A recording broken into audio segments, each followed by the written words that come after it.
Сайн уу манайхаа. Дараагийн бичлэгээрээ уулзж байгаадаа баяртай байна. Бичлэгдээ орохоос өмнө лайк дараад, сувагт маань subscribe хийж биднийг дэмжихээ мартав. За ингээд бүгдээрээ бичлэг рүүгээ орцгоё. Шүн Куавати сумын шин гэрээний фракцийнх нь 9-р гүрний нийслэлийн захад зүүдэрчээ. Эм сумын удирдагч, удирдагч. Та залуухан харагдаж байна шүү. Та маш хүчтэй нүдтэй харагдаж байна гэж мэдчлэх ба. Та Бурхны ариун хүчийг илүү ихээр эзэмшсэн юм шиг санагдаж байна. Харин ч эсэргээрээ та жин хассан байна. Энэ таны шин татвар ирээс болоо юу? Мэнсэн сумын удирдагч Чарлз хаха. Тэр нөхөртэй байсан залуухан эмэгтэй л дээ. Гэвч намайг номлолоо айлдаж, сүнсний чөлөөлөлтийн талаар шивнэхэд тэр өөрөө над дээр гүгээд ирсэн. Анцхан үг хэлэхэд тэд арт үр тариагаа өргөд болгон барьдаг учраас надад хөдлөгч шаардлага байхгүй. Шин дэлхийн сумын удирдагч Элмани. Тэд Бурхны үгийн эсрэг зүрхэлж зогсож чадахгүй. Ямартай ч Куаватисын шин гэрээний фракц надад өөрсдийн ариун ёслолын урилга илгээсэн байна. Чарлз.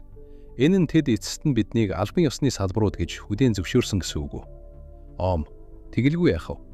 Ариун ёслол бол цагаан талх идэж, цагаан дар суудаг арга хэмжээ.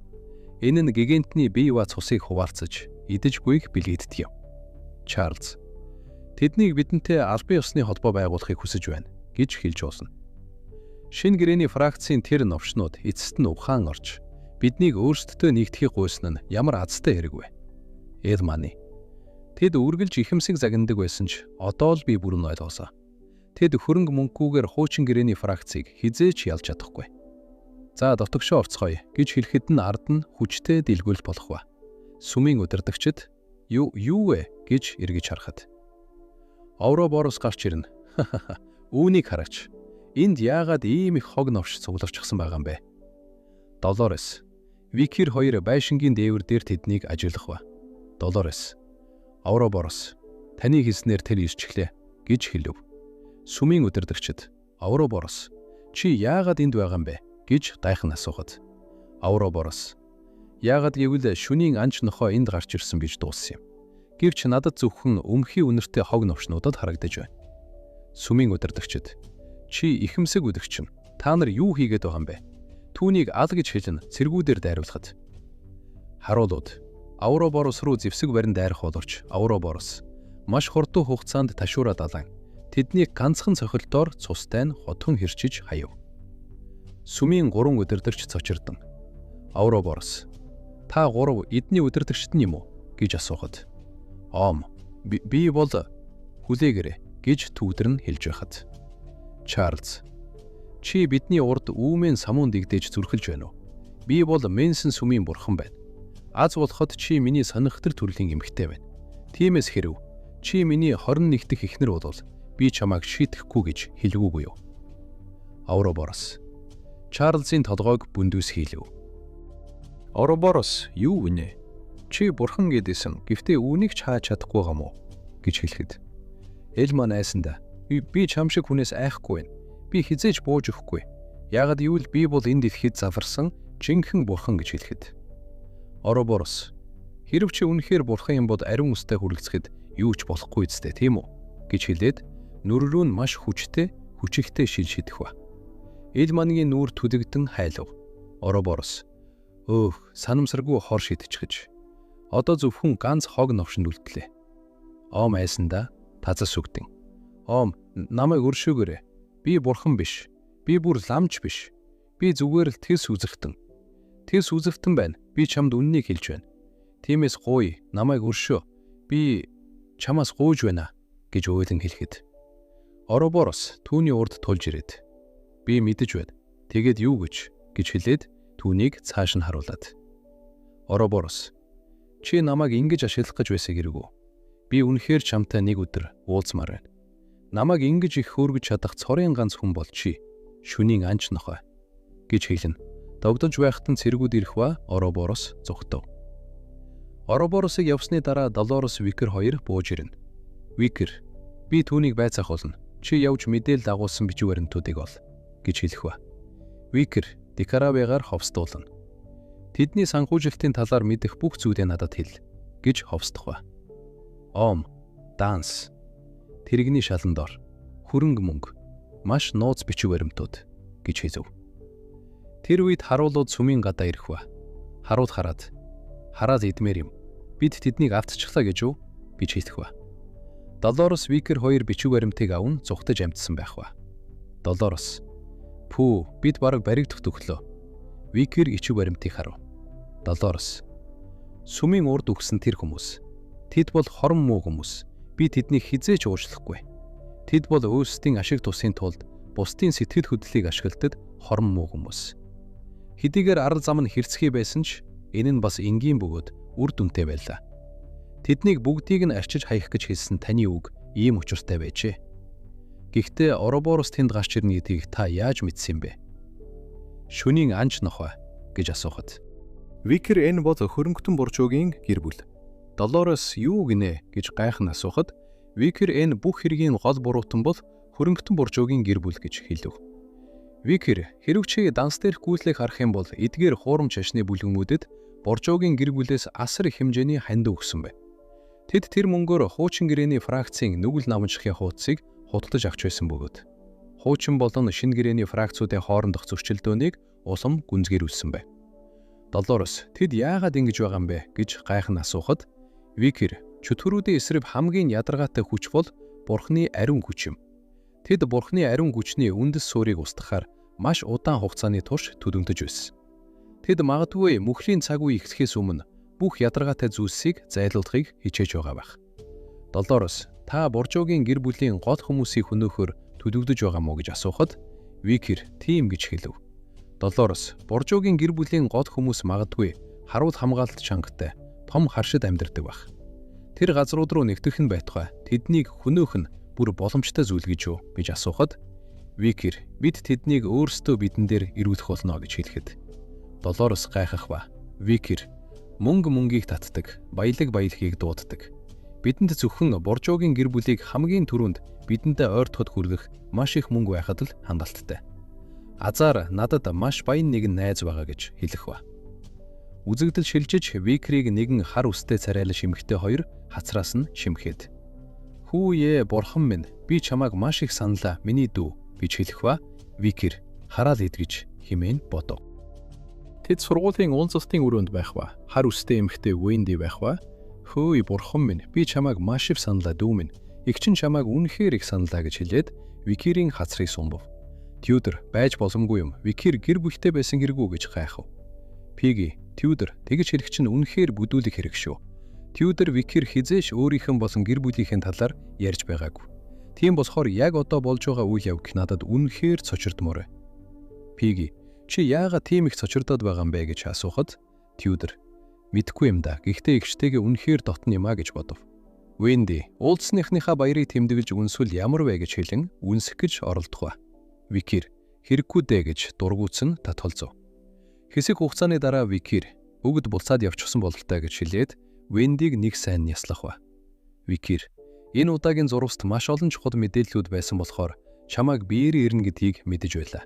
Гэхдээ энэ арга надад жаахан асуудалтай байна Венди" гэж хэлэхэд Венди: "Зүгээр л игч нь ирж уулзаад хайраа илэрхийлсний төлөө төрсөн игчийнхээ духруу няслах дүү энэ дэлхий дээр байхгүй байх. Бас ингэж хэтрүүлж жүжиглэх нь бусдын бидэнд эргэлзэх багасдаг юм. Хөөхн игч чинь чамтай уулзахаар ирж байхад чи талхсангүй гэж хэлв." Викер: "Ол асуудалтай орцгоё. Ой муугул оршин суугчдтай хийсэн худалдаа юу болсон бэ? Амьдралтай болсон уу гэж асуув. Венди: "Ямар уйтгартай юм бэ? За яах вэ? Бүх зүйл сайн байгаа. Тэд аль хэдийн 3 том хэмжээний хилцээрийг амжилттай хийсэн." Викер: "Тэр сайн хэрэг байна. Тэгвэл Баллаг аймгийнхны сураг занг юу болсон бэ гэж асуув.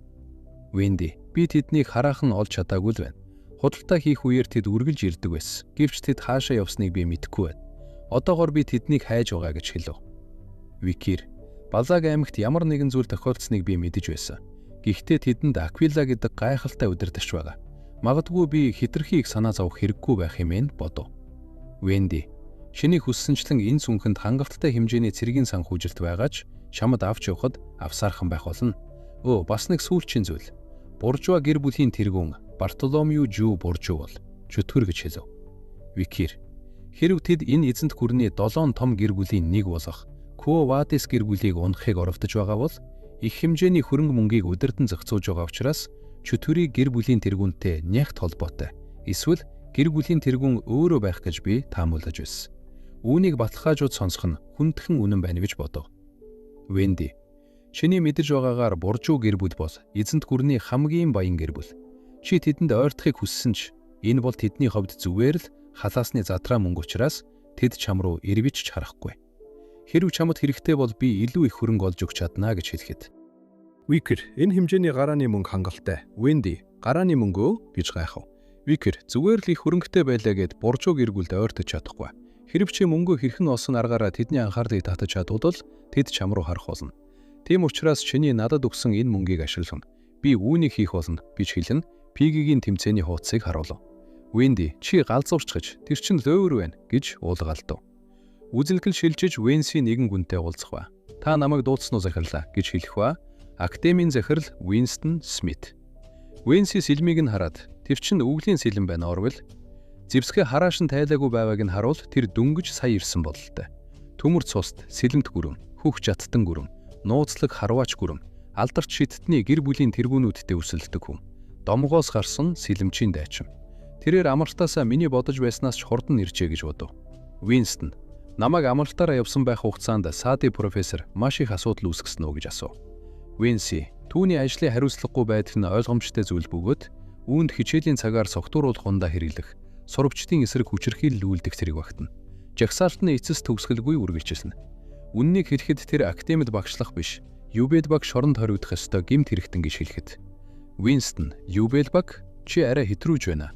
Тэр бол эзэнт гүрэн нэгдэхээс өмнө алдартай байсан Маркиз Садын гэр бүлийн сүүлчийн залгамжлагч.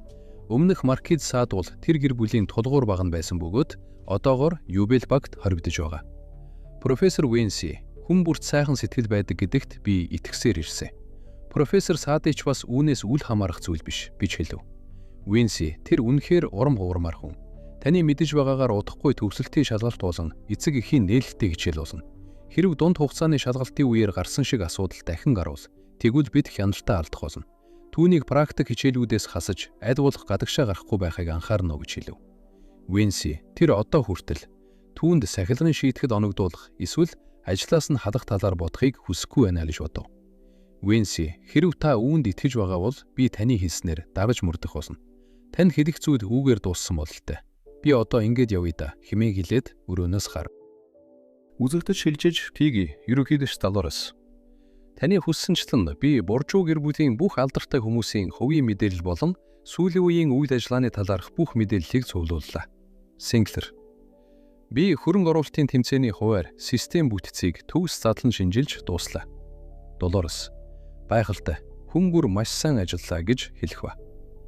Хэдэн өдрийн өмнө. Долорес. Энэ их мөнгийг хаанаас авсан бэ гэж дайхан асуухад Викер. Би чамд аль хэдийн хэлээгүй гэж үү? Надад үнэхээр баян нэг найз байгаа. Энэ хөрөнгийг ашиглан илүү их мөнгө олж буржуу гэр бүлийн алдартай хүмүүсийн анхаарлыг тат. Миний хувьд тэмцээнд оролцох боломжгүй тул энэ мөнгийг ашиглаж ашиг олох нь та нарын ажил. Мөнгө хэрхэн олохыг би чамд дараа хэлье.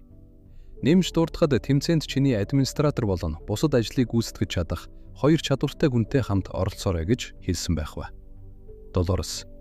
Шөнийн анч нохоон хүссэн чадвартай хүмүүс нь тоо томшгүй олон өрсөлдөгчдийг давж гарсан. Пиги Синклер нар байсан гэж бодов. Хэдийгээр тэд биднийг чөтгөртэй тэмцэхээр бэлтгэж байгаа л мэдэхгүй ч тэднийг үүнд хутгалдуулахгүй байх нууц стратегийг би аль хэдийн бодож олсон. Гэвч би хариуцлага хүлээж тэднийг хамгаалах шаардлагатай гэж бодов. Пиги дашрамд хэлэхэд ерөнхийлөгч. Хөрөнгө оруулалтын тэмцээн бол бидний хөрөнгө оруулалт хийдэг тэмцээн шүү дээ. Бидэнд яагаад эдгээр хөрөнгө хэрэгтэй байгаа юм бэ гэж асуухад. Долорес. Учир нь бид жинкнээсээ хөрөнгө оруулалт хийх болно гэж хэлнэ. Викерийн өгсөн мөнгийг гаргаж ирэв. Пиги Синклер. Юу гэж уулгаалдав. Долорес. Миний хэлсэнчлэн бид хөрөнгө оруулалтын тэмцээнд төрүүлж, үүний зэрэгцээ асар их ашиг олох болно. Мэдээч хэрэг бүх алдардлыг би өөрөө хариуцах болно гэж хэлв. Пиги. Ерөнхийлөгч, яг одоо биднийг дуугардах гэж байгаа юм биш үсттэй. Синклер.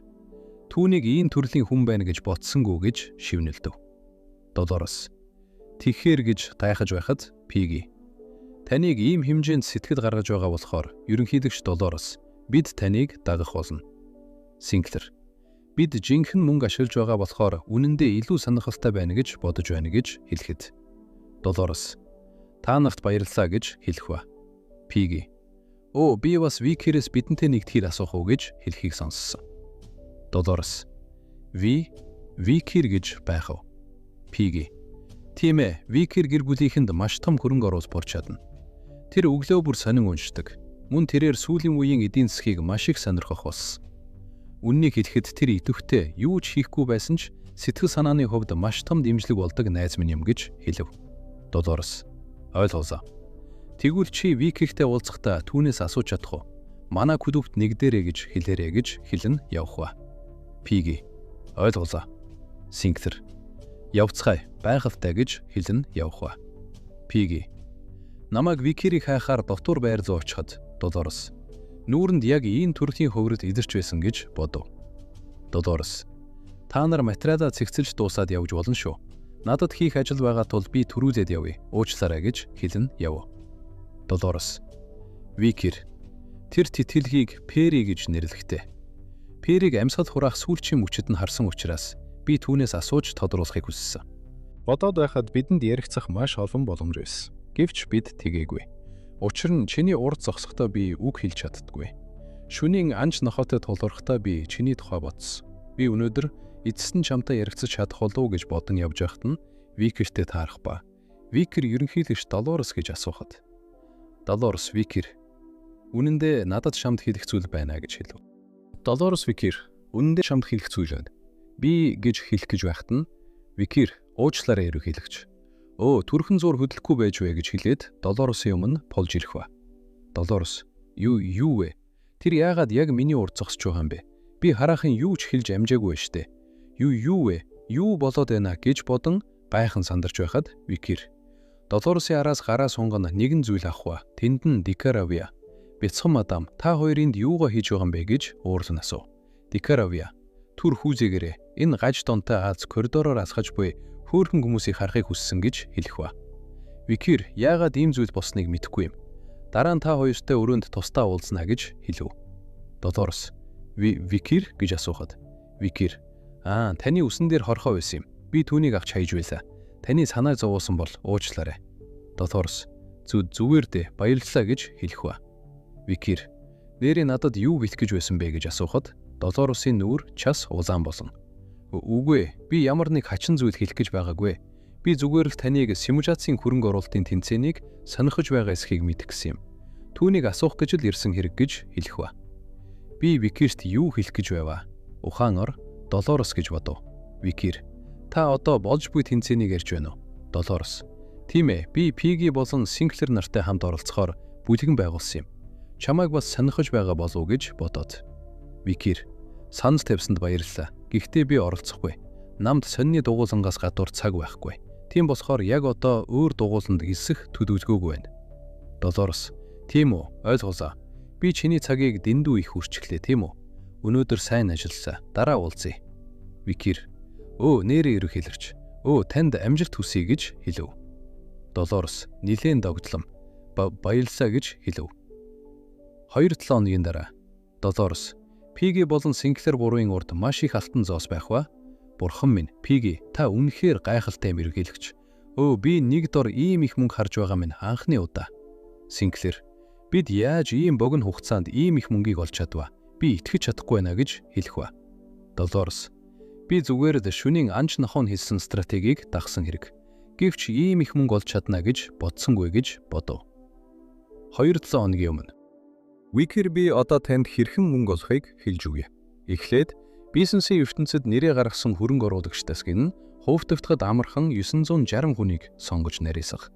Хоёрдугаарт тэдний тал хувьд нь маргааш сүмийн хөрөнгө оруулалтын эрх үснэ гэсэн урдчилсан таамаглал илгээ. Үлдсэн 480 хүнд буурна гэж хэл. Мэдээж хэрэг таамаглалын цаг хугацааны тал хувьд нь зөв байх болно. Урдчилсан таамаглалд итгэсэн хүмүүсийн дундаас тэднийг дахин хагас болгон хуваа ердөө 30 үлдэх хүртэл. Энэ үйл явцыг 5 өдрийн турш давт. Буруу таамаглалд хүлээн авсан хүмүүс цаашид сонирхохоо болно.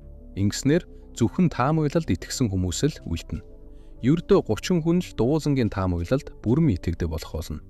Ийм зүйл болоход та цаашид юу ч хийх шаардлагагүй болно. Викер Тэгээд үлдсэн хөрөнгө оруулагчид аяндаа өөрсдөө ирж мөнгө өгөх болно гэж хэлсэн байх ба. Бусад хүмүүс эн чинь оракул уу? Таны таамаглал дараас нь 5 удаа зөв байлаа. Миний насаараа хоримтлуулсан мөнгөөр хөрөнгө оруулалт хийж өгөөч. Би байшиндаач бас зарчихсан гэж хүмүүс шавж ирсэн байв. Викир: эцэст нь миний танд өгсөн бүх анхны мөнгө болон хөрөнгө оруулалтуудаар баруун ширэнгэн ойтой худалдаа хийдэг Синдвенди гэдэг тэргүүн худалдаачинд хөрөнгө оруулалт хий. Долорос: чи надад өөрийн мэдхгүй бизнест ийм их хэмжээний мөнгөөр хөрөнгө оруулалт хий гэж хэлж байгаа хэрэггүй. Хөрөнгө оруулагчид гомдлох болно. Хэрв ямар нэг зүйл болвол бид маш их хэмжээний мөнгө алдна шүү дээ гэж хэлэхэд Викир: би түүний бизнесийн чадварыг батарч чадна гэж хэлсэн байх ба. Долорос: энэ бүхэн ийм утгагүй их хэмжээний мөнгөнд хүрнэ гэж бодсонгүй. Пиги: хардаа би мөнгөн дээр сэлж чадж байна.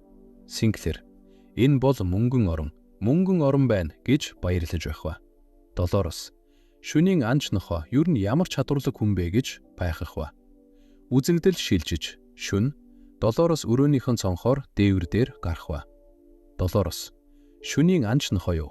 Чи ирчгэж гэж хэлэхэд Викир: чи бар зэрэг хоцорлоо. Долорос: уучлаарай. Би дотор байрны сурагчдаас зайз хийж байсан юм. Энд ирэх замыг олоход амархан байв уу? Бүх дотор байрууд ижилхэн харагддаг шүү дээ гэж хэлэхэд Викир: хэцүү байгаагүй.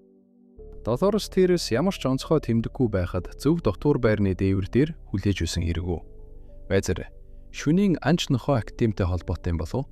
Энэ тул шөнийн анч нохооны туслалыг харуулах болов уу? Тухайн хүний жинхэнэ төрхийг харуулна. Үгүй ээ. Тэр надад өөрөө хэлэх байх гэдэгт итгэлтэй байна гэж бодов. Викир: үр дүн нь юу вэ? Долорос: энэ бол маш том амжилт байсан. Чи зөвхөн толовдохтой сайн биш юм. Чиний хөрөнгө оруулалтын чадвар хүртэл өөр төвшнийх байна. Би огт мдээгүй.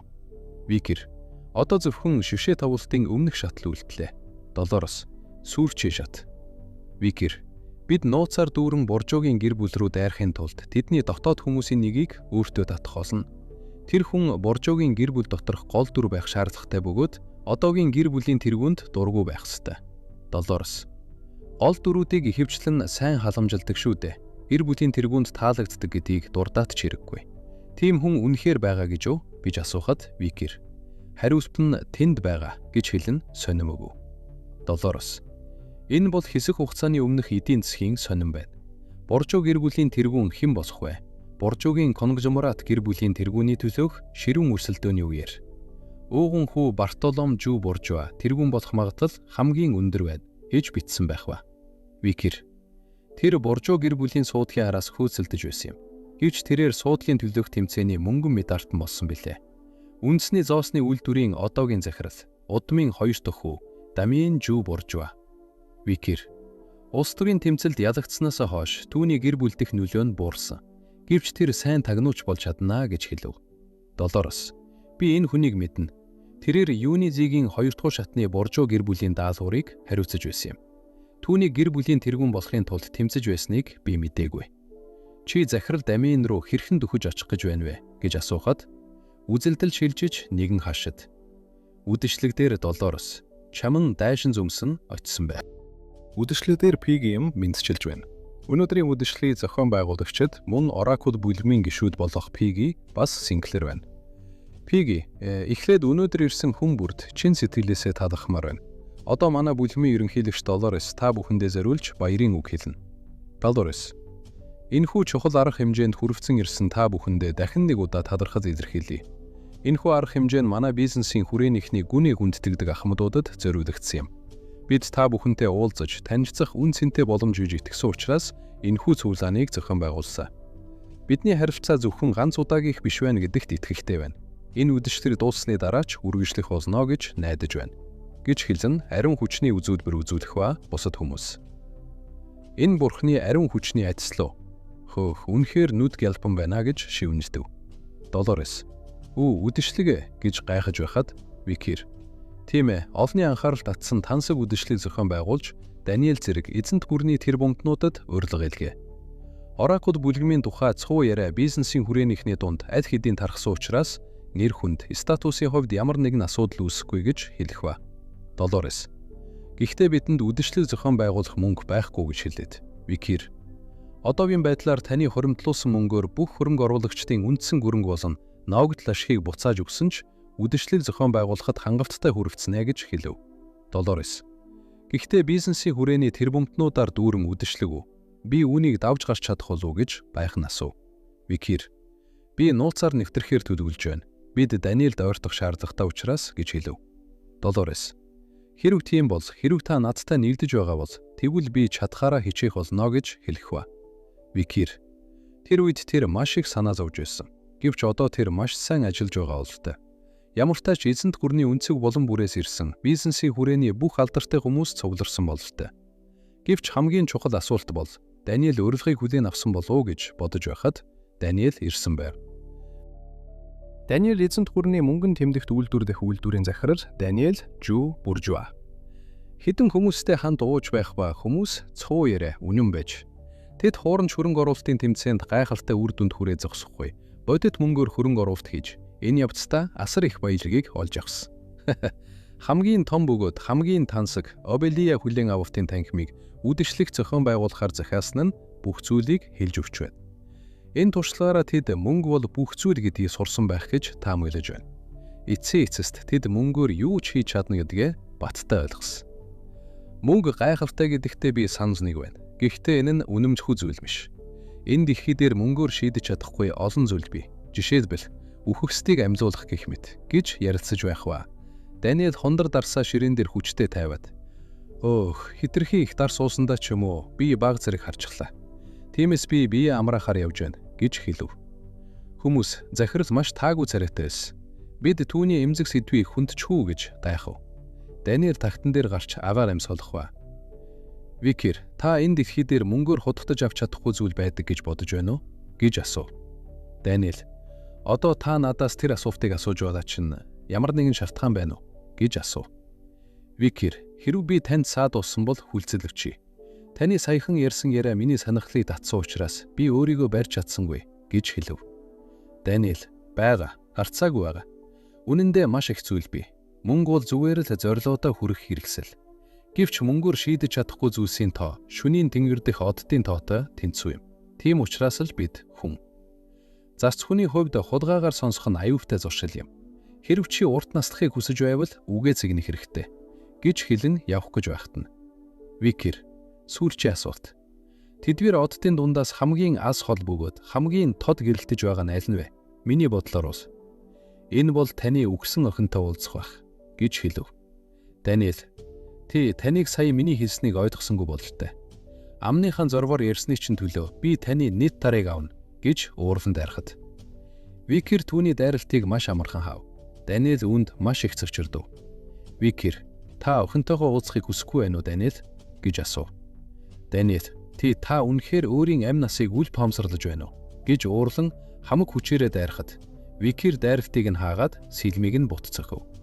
Даниэл, чи чөтгөр бич хэн бэ гэж тайхан асуув. Викир, би бол шөнийн анж нохой байна. Даниэл, би тантай хэлэлцээр хийхээр илдэ гэж хэлв. Викир, би чамд өгсөн охинтой чинь уулзах боломж олгоё. Жулиет гэж хэлэх ба. Даниэл, шөнийн анж нохой, чам шиг захтай гэмт хэрэгтэн яаж өвсөн хүнтэй намайг уулзуулж чадахыг мэдэхгүй юм. Гэхдээ чи нэг зүйлийг буруу бодсон бололтой. Даниэл, миний охин үхээгүй. Викир, юу гэж гайхахад. Вендигийн мэдээллээр бол тэр Багдад тэрэгний ослоор өөд болсон гэсэн гэж бодов. Чи худал хэлж үүнээс мултарч чадахгүй гэдгээ сайн мэдж байгаа байх гэж асуув. Даниэл, би худал хэлээгүй байна. Үүний цаашид нуух шаардлагагүй болсон тул би чамд нэг түүх ярьж өгье. Чи оршин байгаач чиний орон зай гэж үгүй. Үнэн дээр энэ өгүүлбэр бол Буржуа гэр бүлийн заргамжлагчийн баримтлах зарчим бөгөөд нэгэн эмгэнэлт явдлын эхлэл байсан юм. Буржуа гэр бүлийн жинхэнэ залгамжлагч гэр бүлийнхэн шилтгэнд түгжигддэг. Игэл жирийн хүний нэрээр амьдарч тэд зөвхөн өөрсдийн чадвараараа нийслэлд амжилтанд хүрч өөрийгөө батлах ёстой байдаг. Энэ тэднийг алтан халбаг зууж төрсөн эрх ямба, элит үзлийг дээдэлсэн их танхил амьтан болохоос сэргийлт юм. Миний ах бид хоёр хоёулаа охинтой бөгөөд тэд одоогоор өөрсдийн хэн гэдгээ нууж нийгмийн дунд амьдарч байгаа. Би өөрийн охин Жулиетэд итгэдэг байсан. Тэр маш их авиас чадвартай байсан бөгөөд залгамжлаш гэдгээ батлан гэр бүлдээ эргэж ирэхтэн би ахынхаа булааж авсан бүхнийг эргүүлэн авч энэ гэр бүлийн хамгийн хүчрхэг хүн болох замаа засчихсан байлаа. Гэвч тэрхүү хүлээлт минь нуран унсан юм. Жюльет. Аава, Ромеогийн өвчнийг эмчлэх мөнгө надад өгөөч гэж гуйх ба. Даниэл. Тэр сайн дурын ажил хийж байхдаа таарагдсан нэгэн доод тушаалын цэрэгт дурлаж, түүний өвчнийг эмчлэхийн тулд залхамжлагч болох эрхээсээ татгалзаад над дээр ирсэн. Угсаа гарал, авиас чадвар, ирээдүй. Тэр залууд юу ч байгаагүй. Түүний цорын ганц давуу тал нь хэнийг ч гадуурхдаггүй. Хүн бүрт сайхан сэтгэлээр ханддаг уян зөөлөн зан байсан. Би үнэхээр галзуурхад өгсөн. Миний үсгэж, нандинаж хайрласан охиныг минь, миний нэр хүндийг эргүүлэн авчих ёстой байсан охиныг минь тэр залуу үгүй хийлээ гэж би бодсон юм. Даниэл. Тэр өдөр бороо орж байлаа. Жюльет. Бид түүнийг хурдан эмчлэхгүй бол Ромео өгөх нь байна. Гуя аава гэж хэлэх ба. Даниэл. Би охиныхоо хайртай залууг үхлийн ирмэгт хүртэлэн зодсон. Хэрв би тэгвэл Жюльет ухаан суух байх гэж бодсон юм. Хүүхэд шиг загнахаа бол. Чиний хариуцлагагүй үйлдэлээс болж чи заламжлагч болохоосоо татгалзлаа. Одоо чи насан туршдаа бүтлгүүцсэн нэгэн гэж дуудуулах болно. Тэр залуугаас болж бид хэр их зүйл алдсныг чи мэдэж байна уу? Жюльет, тэр надад үн цэнтэй хүн. Би насан туршдаа таны нэр хүндийг сэргээхийн тулд амьдарч ирэхэд намайг байгаагаар минь хүдээж авч жаргалтай болгосон анхны хүн бол тэр. Гэтэл та түүнийг гэмтээчихлээ. Даниэл, би Жюльетийг тийм байдалтай байхыг анх удаа харсан. Түүний царай төрх хэн нэгнийг үнэхээр үзэн ядаж жигшиж байгааг илтгэж. Түүний байн төрсөн эсэх нь болох би өөрөө байсанд би мэл гайхаж хоцрогцуур. Тэр Ромеог аваад тэргээр явчихсан. Тэр дахин хизээж эргэж ирэхгүй юм шиг харагдсан. Би арай гэж ухаан орч цэргийн хүчээр түүнийг араас нь хөөсөн юм. Тэр үед л осол гарсан. Аянга нь ирэхэд морь үргэж, гулгаатай зам зогсоож барамгүй хурдны улмаас. Азар миний охин Ромеогийн гар дээр бэртэж гимтэлгүй үлдсэн ч тэр залуу миний охиныг хамгаалж байгаад үхчихсэн байсан. Ослын дараа Жюльет сэрээд Ромеог үгснийг мэдэж цочролд орж ухаан ардсан бөгөөд одоо хүртэл ухаан ороогүй л байна. Даниэл, би чадах бүхнээ хийсэн ч тэр одоо хүртэл сэрэхгүй байна. Төрөл бүрийн эм тариа, хор, бурхны ариун хүчгээд юу ч тус болсонгүй. Ядаж ганцхан удаа түүний инээмсэглсэн царайг харж чаддаг болоосай. Түүнээс чин сэтгэлээсээ уучлалт гуйж чадвал надад байгаа бүхнийг би өгөхөд бисэн байна. Викер, хэрв би чиний уучлалтыг охинд чинь дамжуулж чадвал чи надад өөрийн бүх зүйлээ өгөх үү гэж асуух ба. 1 сарын дараа Даниэл. Жүү, Буржогийн эдлэн газар. Даниэл. Тэр энд байна. Энэ хүүхэд бол миний охин. Жюльет. Жүү, Буржо. Викер. Тэр маш танд харагдаж байна гэж бодов. Даниэл. Би түрүүнээс хойш үүнийг үнэхээр мэдмээр байлаа. Чи яагаад тэр хүүхдийг дагуулж ирсэн юм бэ? Бид үүнийг маш нууц байлгахаар тохирогцоо бидтэй гэж асуухад Викер. Тэр бол чиний охины сүнсийг дуудах маш чадварлаг шиттэн. Би түүний чадварыг батарна. Помериан. Сүнсийг мэдрэх чиний чадвар хамгийн шилдэг. Битгий. Зүгээр л өөрийн чаддаг зүйлээ надад харуул. За юу гэж хэлэх ба. Помериан. За. Таны надад өгсөн энэ модны мөчрөөр би үүнийг хийж чадна. Помериан. Жюльетийн сүнсийг дуудаж эхлэв. Жюльет болон Ромео хоёрын сүнс гарч ирэх ба. Даниэл. Жюльет. Тэгээд Ромео? Энэ чи мөн гэж юу? Миний буруу ээжээ. Би нэгэн тэний шалтгаанаас болж чиний ямар байгааг анзаарч хараагүй байна, Жюльет. Би миний охиныг гэсэн сэтгэлийг ч бас хүлээн зөвшөөрөөгүй, Ромео. Намайг уучлаарай. Би уучлагдах эрхгүй новш учраас намайг үзэн ядаж жигшиж болно. Гэвч Жюльет, чи амьд явах ёстой. Би чамайг сэрэх ёстой гэж уйлах хэлэхэд. Помериан тэр өөрөө эргэж ич чадахгүй. Даниэл юу гэж хэлсэн бэ гэж асуухад. Помериан тэр зориудаар эргэж ирэхгүй байна. Тэр залуу болоод өгөхээр явж байна. Даниэл, энэ үнэн үү гэж асуув. Жюльетийн сүнс Даниэл руу харин толгойд ахив. Даниэл. Жюльет миний буруутай үйлдэлээс болж үхэх шахсан. Харин Ромео түүнийг аврахын тулд өөрийгөө золиоссон. Ромеотой уулзахын тулд Жюльет үхлийг сонгожээ. Цаг хугацааг ухраах боломжгүй. Би юу ч хэлж хэрхэн харамслаач. Би юу ч өөрчилж чадахгүй. Одоо охиныхоо төлөө юу хийж чадхаа л би бодох ёстой гэж бодох ба. Помериан, цав их үлдсэнгүй. Түүний сүнс гадна байна. Гэтэл тэр залуу аль хэдийн өгчихсэн.